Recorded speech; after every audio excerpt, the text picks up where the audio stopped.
Na hayo mtazamaji, lakini yale makala uyapendayo ya Case File yanarudi leo kuanzia saa 4 usiku baada ya taarifa za habari kwa lugha ya Kiingereza mwendo wa saa 3. Ni makala ambayo huangazia zaidi taarifa za watu walioko gerezani na makosa ambayo walikuwa wameyafanya.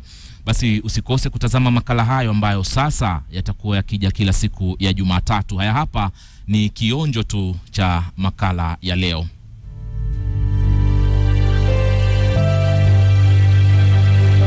She knew my dad's whereabouts. She knew my dad's tenancies. She knew I was in the house.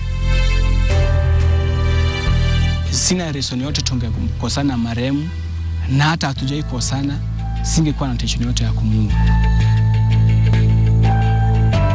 I'm still waiting for somebody who can tell me, you used to fight with your husband every day, you used to something.